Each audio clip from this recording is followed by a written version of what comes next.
আসসালামু আলাইকুম। উম্মি আইমান ব্লগ চ্যানেলে সবাইকে স্বাগত।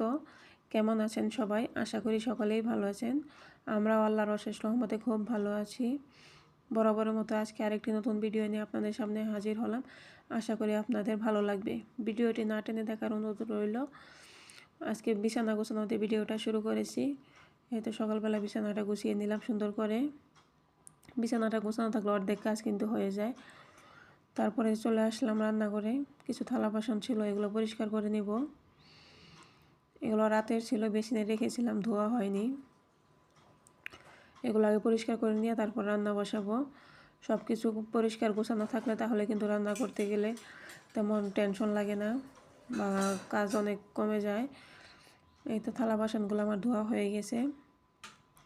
কালকে বাসায় রাত্রে গেস্ট এসেছিলো, তো তারা চলে গেছে 10:30 11টার দিকে, তাই আর এগুলো ধুয়ে রাখা হয়নি। ওভাবেই রেখেছিলাম, এখন ধুয়ে রাখছি। এই তো ধুয়ে যার যার জায়গা মতো রেখে দিচ্ছি। এই তো সবগুলো আমি গুছিয়ে রেখে দিলাম। আর আমার চিনিটা শেষ হয়ে গেছিলো, এখন চা বানাতে গিয়ে দেখি যে চিনিটা শেষ, তাই চিনিটা ঢেলে নিচ্ছি। তো চিনিটা ঢালা হয়ে গেছে, এবার আমি চায়ের পানি বসিয়ে রেখেছি। এখানে আমি চা পাতিটা দিয়ে দিব। আজকে যেহেতু ছেলের স্কুল নেই, তাই একটু ঘুম থেকে দেরিতে ওঠা হয়েছে। ভাবলাম যে আজকে চা দিয়ে সকালের নাস্তাটা করি। এই তো আমার জন্য আর ছোটো ছেলের জন্য চা আর বিস্কিট নিয়েছি। আমি খাবো টোস্ট দিয়ে, আর ও খাবে এনার্জি বিস্কিট দিয়ে। এবার রান্নাঘরে চলে আসলাম। আজকে রান্না করব হচ্ছে পুঁই শাক দিয়ে আলু দিয়ে ভাজি করব, আর গরু মাংস রান্না করব। শাকগুলো আমি ভালোভাবে ধুয়ে নিয়েছি। এবার কড়াইয়ে বসিয়ে দিলাম লবণ দিয়ে।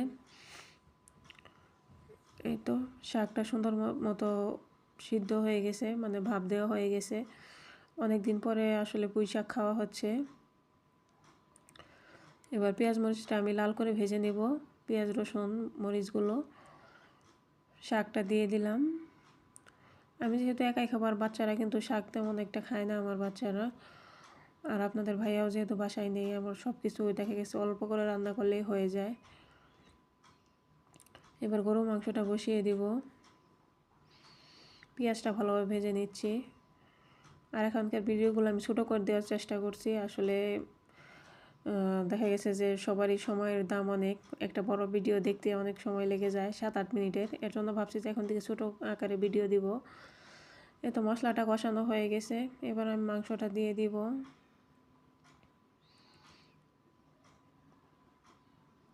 মাংসটা ভালোভাবে কষিয়ে নেব। আমি সবসময় এভাবেই রান্না করি।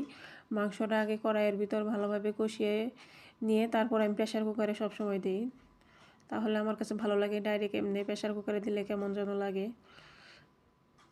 এখন পর্যন্ত যদি আমার ভিডিওটি কেউ দেখে থাকেন, প্লিজ একটা লাইক করে দিবেন।